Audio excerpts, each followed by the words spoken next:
55 55 اور 95 ہر عمر کے لیے یکساں مفید مفاد عامہ کا علم بردار. ضرور سبسکرائب کریں، لائک کریں، شیئر کریں اور بیل آئیکن پریس کرنا نہ بھولیں. ربانی دا اسکالر یوٹیوب چینل. میں تبصرہ نگارہ کو مبارکباد پیش کرتا ہوں کہ آپ کے تبصروں سے جو ہے قلمکار کے قلم میں مزید نکھار آئے گا، ایسا میں مانتا ہوں. اور آپ تمامی حاضرین سے میں گزارش کرتا ہوں کہ ضرور کچھ نہ کچھ حوصلہ افزائی کے کلمات یا جو بھی آپ کو کمیاں سامنے نظر آ رہی ہے اس کا اظہار کریں. آئیے میں دوسرے قلمکار کے حیثیت سے محترم ڈاکٹر اقبال برقی صاحب کو آواز کرتا ہوں کہ ہم تشریف لائیں اور اپنی تقریر پیش. یہ شاید پہلی مرتبہ میں ایسی کہانی لے کر یہاں حاضر ہوں. کبھی کبھی میرے من میں ایسا خیال آتا ہے کہ ایسی بھی کہانی لکھنا چاہیے. عام طور سے میں ابھی تک ایسی کچھ کہانیاں لکھ چکا ہوں، لیکن میں یہاں کبھی اس قسم کی کہانیاں لے کر نہیں آیا. آج یہ میں اس کے لیے معذرت چاہتا ہوں. کہانی کا عنوان ہے ہوش کے ناخن. ہوش کے ناخن. 3 دنوں سے تیاریاں ہو رہی تھیں. آج تو سارے گھر کو صرف انتظار تھا. سارا گھر صبح سے ہی راستے پر آنکھیں بچھائے ہوئے تھا. مہمان جو آنے والے تھے، ایسا مہمان جو سب کو پیارا تھا، ایسا مہمان جو سب کے لیے محترم تھا، ایسا مہمان جو آتا تو سب کے لیے کچھ نہ کچھ تحفہ لاتا اور جب جاتا تو کتنی ہی یادیں چھوڑ جاتا. ایسا مہمان جو آتا تو سارے گھر میں ہنگامہ برپا رہتا اور جب تک وہ گھر پر رہتا ایک محفل سجی رہتی. ایک ایسی محفل جس میں رہ رہ کر ہنسی کے فوارے چھوٹتے اور ہر کوئی ہنستا مسکراتا قہقہے لگاتا. ایڈوکیٹ سرفراز الدین اور رحمت اللہ سے دونوں بچپن کے دوست تھے. دونوں ایک ہی محلے میں پلے بڑھے کیونکہ پڑوسی تھے. دونوں کی تعلیم بھی ساتھ ہی شروع ہوئی. جب تک اسکول میں رہے ایک ہی بینچ پر بیٹھے اور جب کالج گئے تو ساتھ ہی رہے. جب دونوں نے گریجویشن بھی ساتھ ہی کیا. ایڈوکیٹ سرفراز الدین کو وکالت کا شوق تھا، اس لیے وہ ادھر چل دیے اور رحمت اللہ کو تجارت کا، اس لیے وہ ادھر چل پڑے. دونوں کے راستے الگ ہوئے، منزلیں جدا ہوئی. دونوں محنتی اور ایماندار تھے، اس لیے جلد ہی ترقی بھی ہوئی اور دونوں کو اپنی اپنی منزلیں بھی ملی. مگر اب دونوں ساتھ نہیں تھے. اب دونوں 2 الگ الگ شہروں میں رہتے تھے. ایڈوکیٹ سرفراز الدین ممبئی جیسے بڑے اور مصروف شہر میں جا بسے تھے اور ہائی کورٹ میں وکالت کرتے تھے، جبکہ سیٹھ رحمت اللہ مالیگاؤں میں اپنے ہی آبائی مکان میں رہتے تھے. دونوں جدا تھے لیکن دل ملے ہوئے تھے اور کوئی موقع ہو ایک دوسرے سے ملنے بلکہ ایک دوسرے کے خاندان سے ملنے کی سبیل نکاح بھی لیا کرتے تھے. لیکن یہ موقع بھی اکثر 2 3 برس بعد ہی آتا تھا. اس مرتبہ بھی نہیں. ایڈوکیٹ سرفراز الدین صاحب تقریباً 2.5 سال بعد مالیگاؤں تشریف لا رہے تھے. اس لیے آنے سے 3 روز قبل ہی انہوں نے اپنے جگری دوست سیٹھ رحمت اللہ کو بذریعہ فون مطلع کر دیا تھا کہ آنے والے اتوار کو وہ مالیگاؤں میں ہوں گے اور دوپہر کا کھانا ساتھ ہی کھائیں گے. سیٹھ رحمت اللہ کے گھر میں صبح ہی سے ہلچل تھی. آنے والے مہمان کے استقبال کی ساری تیاریاں مکمل ہو چکی تھیں. ان کی پسند کا کھانا تیار تھا اور میزبانوں کو بس اب صرف انتظار تھا. ابھی ایڈوکیٹ صاحب آئے نہیں تھے کہ رحمت اللہ سیٹھ کا پوتا ساجد ان کے سامنے تازہ اخبار لے آیا. اخبار لیتے ہوئے ان کی نظر پوتے کے ہاتھوں پر پڑ گئی. وہ کچھ خفا ہوئے اور ڈانٹتے ہوئے بولے، ساجد تمہارے ناخن تو دیکھو، کیسے شیطانوں کے ناخنوں کی طرح بڑھے ہوئے ہیں. باہر جاؤ اور پہلے انہیں تراشو. ساجد نے اپنے ناخن دیکھے. اسے بھی خفت ہوئی. وہ ناخن تراش لیے باہر بھاگا اور آنگن अपने नाखून तराशने लगा।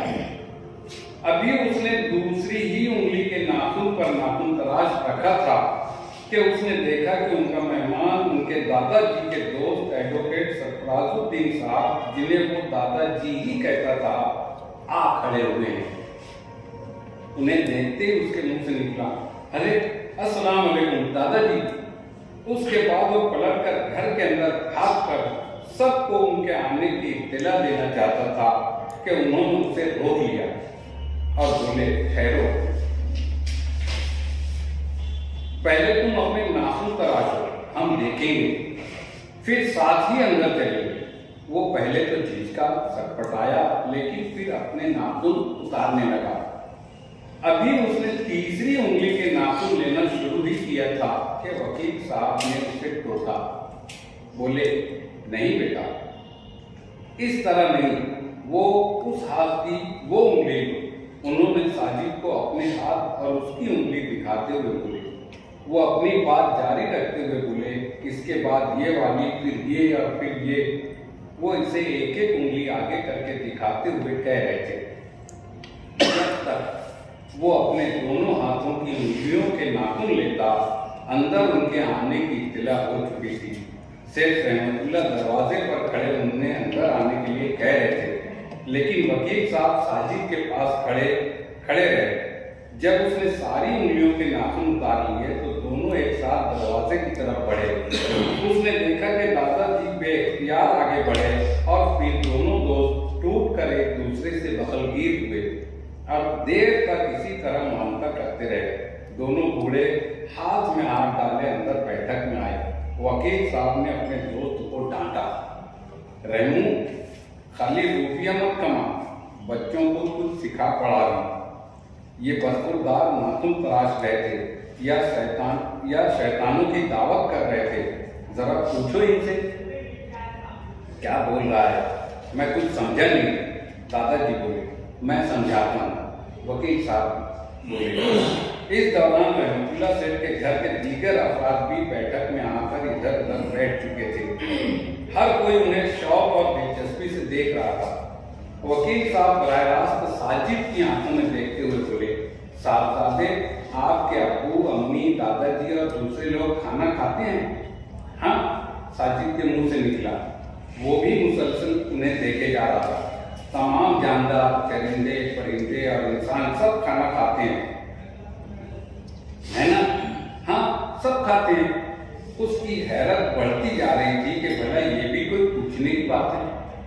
अच्छा, अब एक जरा दूसरा सवाल, तुम जीनों की कहानियां सुनते हो? उनके बारे में कभी कुछ पढ़ा भी है? साजिद को अपनी हैरत ही थी। वो क्या खाते हैं? उन्होंने फिर पूछा। अरे बाप रे, दादाजी मुझे क्या मालूम, मैं तो उन्हें कभी देखा नहीं, मैं कैसे बताऊं क्या खाते हैं? वो बोला, तुम्हारे नहीं देखने से वो अपना खाना तो नहीं छोड़ देंगे। वो बोले। वो कुछ देर साजिद को देखते रहे। उसके बाद उन्होंने एक नजर अपने दोस्त रहमतुल्लाह सेठ की तरफ देखा और फिर उनकी नजरें वहां मौजूद तमाम लोगों पर से गुजरती चली गई। वो जैसे सबको सुनाने के लिए ही बोल रहे थे। वो बोले, देखो, जिन भी एक मखलूक, एक जानदार है। वो हमें नजर नहीं आते, मगर वो भी खाते पीते हैं और जिंदा रहते हैं। आप सबको मालूम होगा, क्योंकि हमें बताया गया है कि उनकी ग़िज़ा हड्डी है, यानी हड्डियां जिनों का खाना है। हाँ, सबको मालूम है, जिन हड्डी खाते हैं। रहमतुल्लाह सेठ का इकलौता बेटा मुख्तार अहमद बोल पड़ा, यानी साजिद के वालिद। तो बेटा वकील साहब उससे ही मुखातिब हो गए। वो बोले, बताओ कि नाखून क्या है? हमारे जिस्म की नर्म हड्डी जो पड़ती रहती है। साजिद के अब्बू मुख्तार अहमद बोले, बिल्कुल, हाँ बिल्कुल। तो फिर ये बताओ, अगर घर में आंगन में इधर उधर पड़ी रहेगी तो क्या जिन उन्हें खाने के लिए नहीं आएंगे? अरे बाप रे, ये तो हमने कभी सोचा ही नहीं। क्यों नहीं, जरूर आएंगे, वो बोले। वकील साहब ने एक ठंडा सांस खींचा और बोले, हाँ, ये सब भी सोचा करो। अगर जिन घर आंगन में आएंगे तो शरारत भी करेंगे और नुकसान भी पहुंचाएंगे। इसलिए हमेशा याद रखना कि नाखून तराश कर कहीं भी मत फेंको। दादाजी फिर नाखून कैसे उतारे? साजिद ने पूछा। वो बोले, देखो बेटा, नाखून हमेशा सीधी यानी दाहिनी तरफ की छोटी उंगली से तराशना शुरू करो और उल्टी यानी बाईं छोटी उंगली पर खत्म करो। सब नाखून लेने लगो तो उन्हें छोटे छोटे टुकड़ों में काटो। नाखून के उन छोटे छोटे टुकड़ों को इधर उधर बिखरने ना दो, बल्कि जब तराश जाए तो उन्हें एक जगह करके उन पर मिट्टी डालो। हम अपने खाने में मिट्टी पड़ जाए तो नहीं खाते, इसी तरह जिन भी मिट्टी में दबी हुई हड्डी नहीं खाते। इस तरह हम उनकी शरारत से महफूज हो जाते हैं। चाचा जी, बिल्कुल सामने की चीज है, लेकिन हमने कभी गौर नहीं किया। साजिद के अब्बू एक बार फिर बोले, हाँ बेटा, थका हुआ जहन कभी गौर फिक्र नहीं करता और ना इस काबिल होता है। इसलिए सवेरे सो जाओ और सवेरे उठ जाओ, जहन तेजी से काम करेगा और तुम तरक्की करोगे। हमारे लोगों की आदत खराब है, देर से सोते हैं, इसलिए गहरी और दूर तक पहुंचने वाली फिक्र से और तरक्की से महरूम है। वो बोलकर चुप हो गए। सोचने के लिए ताकत चाहिए और ताकत खाने से आती है। इसलिए रहमतुल्लाह सेठ हंसकर बोले। बैठक में एक फलक शगाफ कहकार पड़ा और फिर सब के सब उठकर दस्तरखान की तरफ बढ़ गए। एक चीज की मैं वजाहत करती हूँ, मैं मुख्तलिफ लोगों से मैं पूछ चुका हूँ कि नाखून तराशने का तरीका क्या है, मुख्तलिफ बयान होता है उसमें, लेकिन मेरी नज़र से वो एक किताब गुजरी जिसमें एक हदीस का जिक्र था, यानी वो बयान किया गया था कि छोटी उंगली से शुरू करके छोटी उंगली पर खत्म करो। उसमें हाथ और पाँव का कोई जिक्र नहीं है। वो हिस्सा मैंने एक आलिम दीन को भी बताया कि ये देखिए यहाँ पर ये जिक्र मिलता है, ये लिखा हुआ है। बोले बस ये दुरुस्त है। वो मेरे जहन में था, उसी पर से मैंने ये कहानी लिखी। अब आपका डॉक्टर इकबाल वर्की साहब ने अपनी कहानी यहाँ पर पेश की। इस पर जो सावधान में चर्चा करना चाहें उन्हें इजाजत है, यहाँ आकर भी चर्चा कर सकते हैं अपनी जगह से।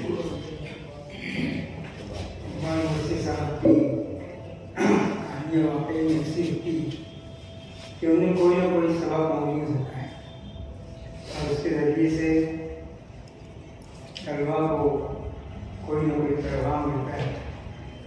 बड़ी अच्छी कहानी उन्होंने अपना सुनाई है। कहने को तो कहानी है मगर हकीकत में एक दर्स देने की उन्होंने कोशिश की। एक बात जैसे उन्होंने अपना बताई कि भाई जो नाखून तराशने का तरीका है, तो मैंने दो किताबें देखी है।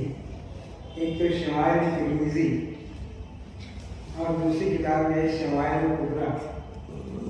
इन दोनों किताबों के अंदर नाखून तराशने का जो तरीका दिया हुआ है हदीस के हवाले से, उसमें ये बताया गया है कि भाई हाथ में नाखून तराशना है तो सीधे हाथ की दाएं हाथ की इस उंगली से शुरू करें और इसे तराशते हुए यहाँ तक आए और फिर छोटी उंगली को तराशते हुए नाखून तक आए और फिर आखिर में सीधे हाथ का अंगूठा जो है इसको तराशा।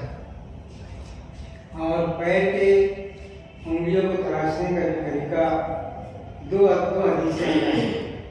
एक हदीस के अंदर तो ये है कि भाई कानी उंगली से शुरू करें और अंगूठे तक, फिर अंगूठे से शुरू करें और कानी उंगली तक, दाएं पैर को इस तरीके से तराशें।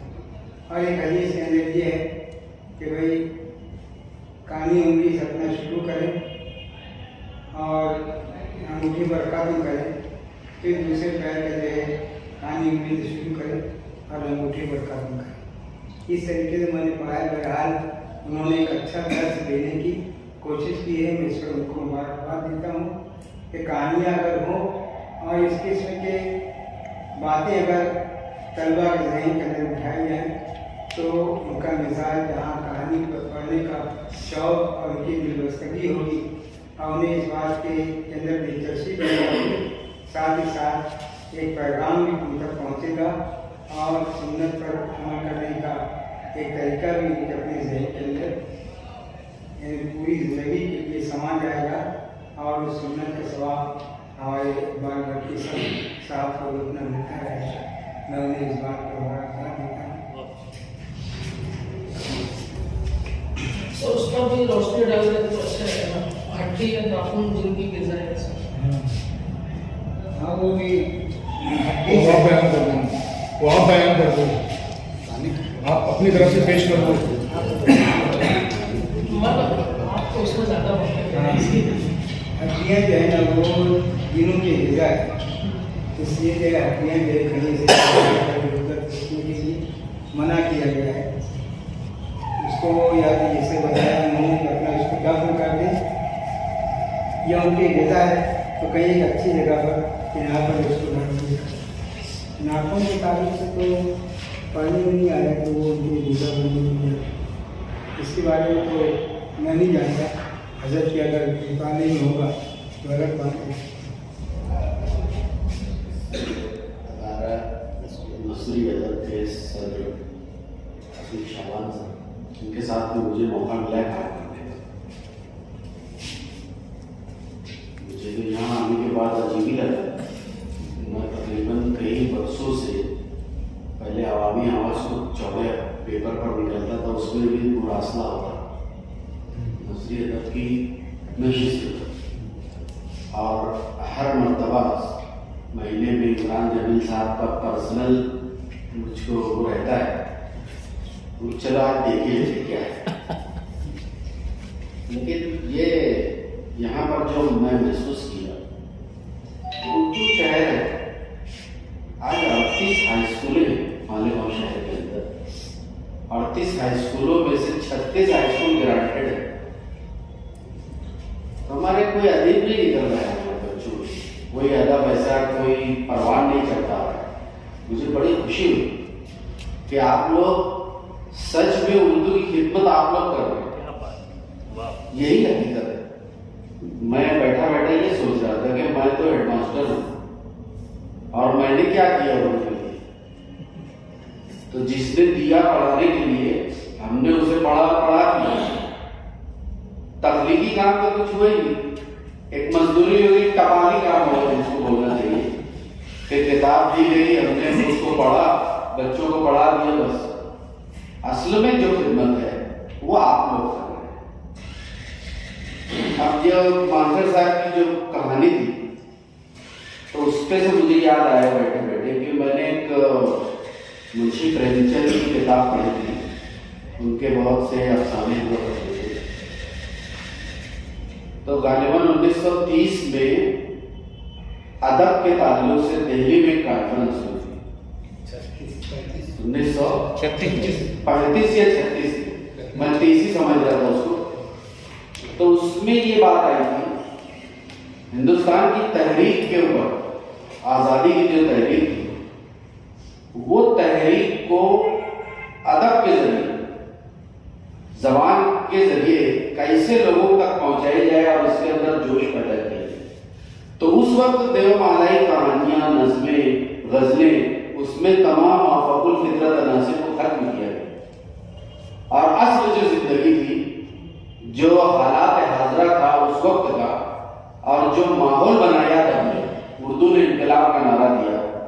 तो ये उस वक्त के नसरी अदब के लोग और शायर और जितने अदब के अदब नवाज लोग थे, उन्होंने सराहना की और अदब की तस्वीर बनी।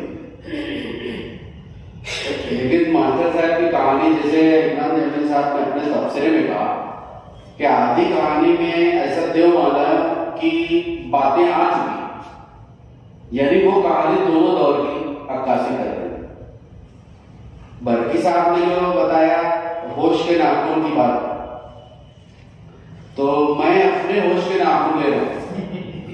सही बात यह है, ग्रेजुएशन किया हमने अदब से, आज तक एक कहानी नहीं लिखी।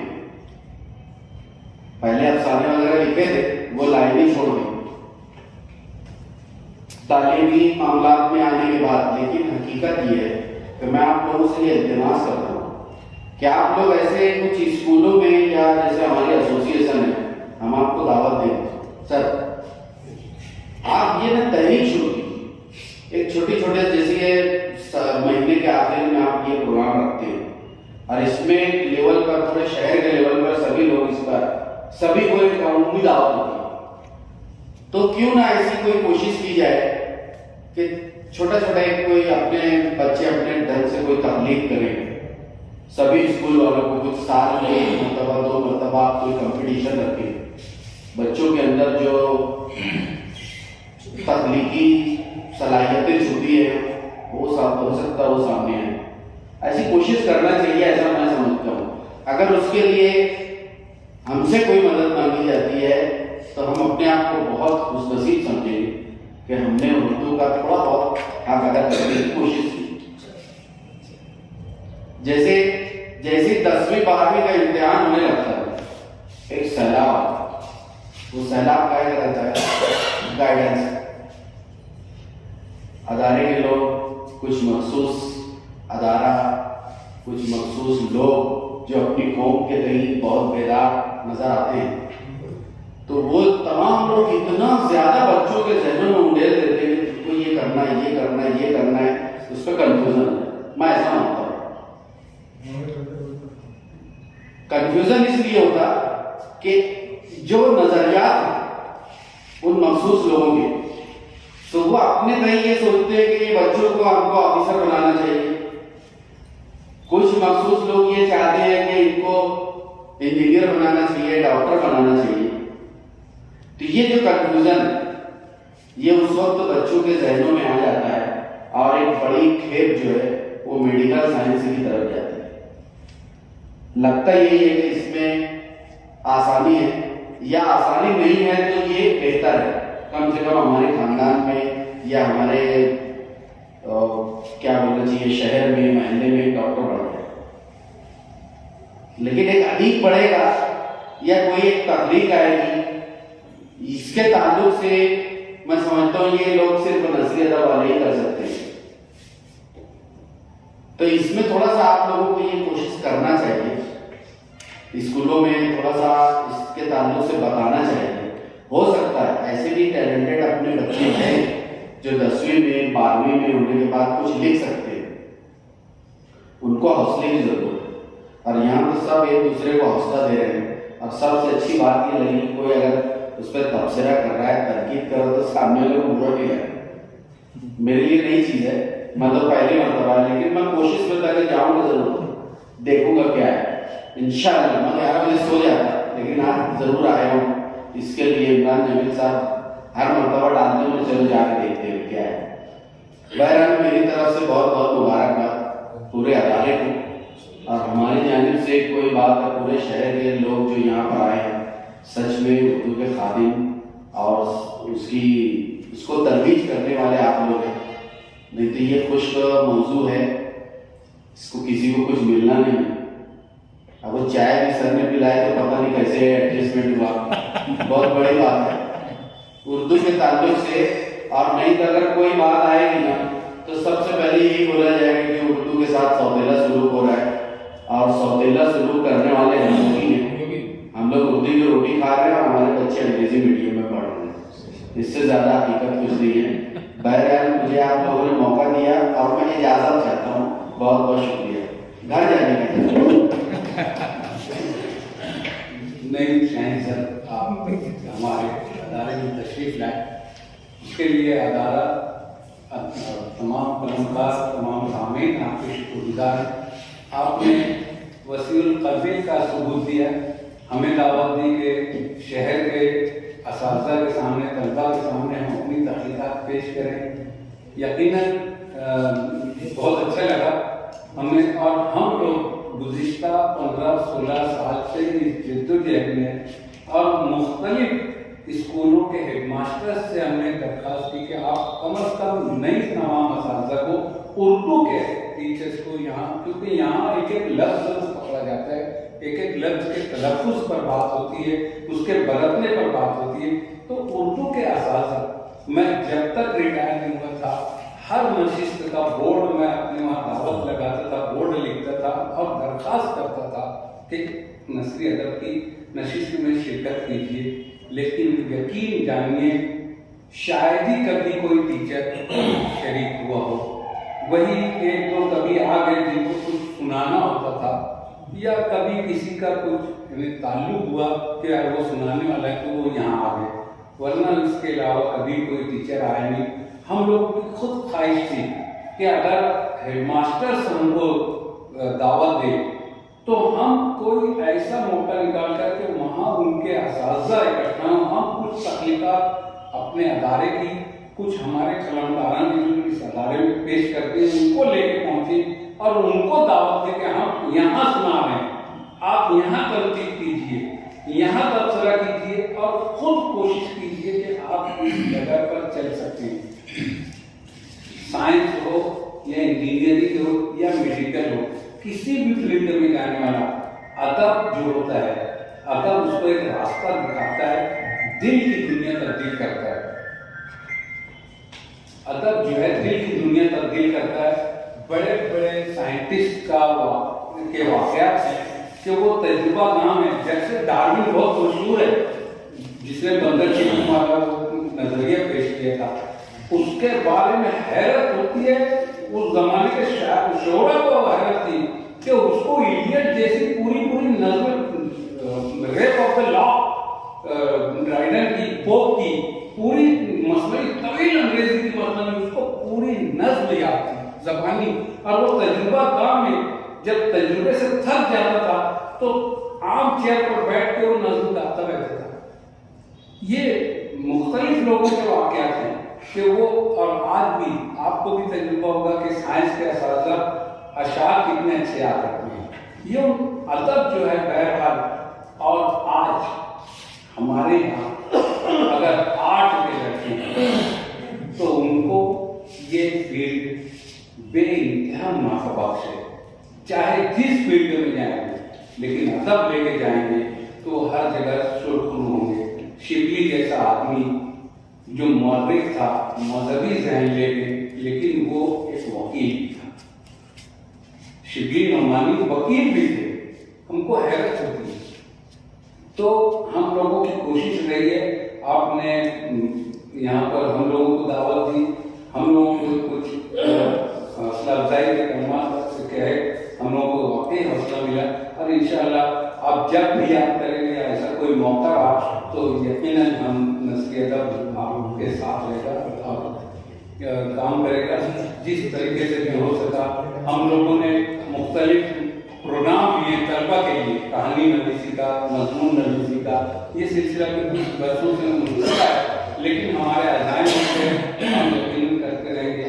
جب بھی ایسا کوئی موقع آیا آپ کے ماسٹرس ایسوسیشن کی جانب سے یا انڈیویجول اسکول کی جانب سے ہم لوگ اس کو بالکل خوشی محسوس کریں گے. بہت بہت شکریہ.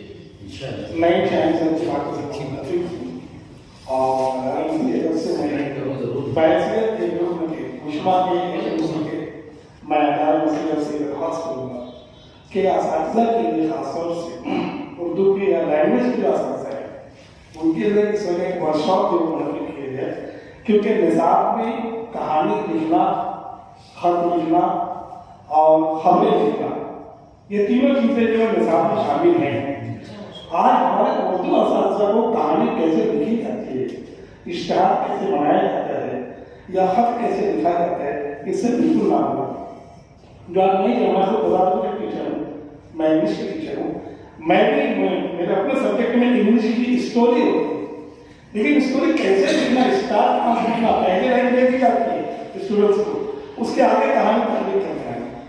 یہ کیسے کرنا، یہ میری درخواست رہے گی ادارہ مسئلہ سے کہ اس طرح کا کوئی ورک شاپ کے وہ منعقد کیا جائے.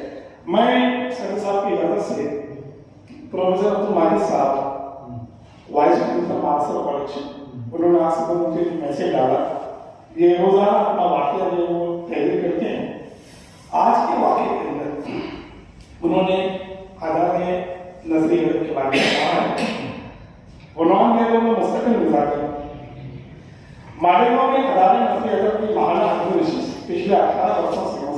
हर माह के आखिरी सेमेस्टर को मुनक्किद की जाती है।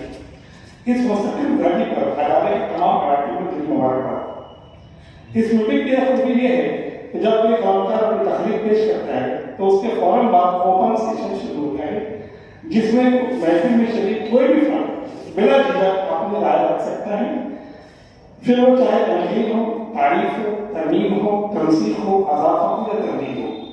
इससे सामीन को भी बहुत कुछ सीखने और समझने का मौका मिलता है। दीगर शहर के अरबा से नौजवान गुजारिश है वो अपने शहर में ऐसी नशिस्तों का इंतखाब करें। Doctor Abdul Majid Ansari, vice principal, पास कॉलेज। तो ये मैसेज मुझे बड़ा हौसला अफजा लगा। मैं जहाँ का आपके सामने मैसेज को पेश कर दूँ। एक बार बल्कि साहब की तहरीर मैंने सुनी, एक सत्र में एक मुकाबले में बच्चों को इख्तियार की तालीम दी। जैसे ही सरफराजुद्दीन साहब आते हैं, पहली बात ये कि जब साजिद को से नाखून के लिए कहते हैं कि फौरन नाखून काटो, फौरन होता है वो नाखून काट देगा, हुक्म की फरमा बरदारी। अभी वो नाखून तलाश रहा है कि सरफराजुद्दीन साहब आते हैं, उनके एहतराम में सवाल करके वो बोलने के लिए आते हैं, लेकिन सफाई में उसको ईमान नहीं के तहत सरफराजुद्दीन साहब जो वो पहले से कहते हैं मैंने आप नाखून तलाश लो, फिर बात करते हैं। मतलब एक लाइन में, एक सत्र में, एक मुकाबले जो है बच्चों के लिए जो है वो इख्तियार की तालीम मिलती है। इस मुनफरिद और खूबसूरत कहानी के प्रोजेक्ट मैं बच्चे साहब को मौका पर डॉक्टर इकबाल मक्की साहब की कहानी के बाद यहाँ पर मैं तीसरे कलामकार को पेश करना चाहूँगा। मोहतरम ताहिर अमीन सिद्दीकी साहब से मैं इल्तिमास करता हूँ कि मैं तशरीफ लाएं और अपनी तकलीफ पेश करें। बचपन, 55 और 95 हर उम्र के लिए यकसा मुफीद मफाद आम्मा का आलम बरदार। ज़रूर सब्सक्राइब करें, लाइक करें, शेयर करें और बेल आइकन प्रेस करना न भूलें। Rabbani the scholar YouTube channel. Rabbani the scholar YouTube channel इल्मी, अदबी, दीनी, मिली, समाजी, सकाफती, तहजीबी, फलाही, तिब्बी, फ़न्नी, माशी, तिजारती, माशरती, इंतज़ामी, इनकलाबी, तहरीकी, तहकीकी, तकनीकी, तफ्तीशी, तामीरी, तालीमी व मालूमाती यूट्यूब चैनल। ज़रूर सब्सक्राइब करें, लाइक करें, शेयर करें और बेल आइकन प्रेस करें। Rabbani the scholar YouTube channel.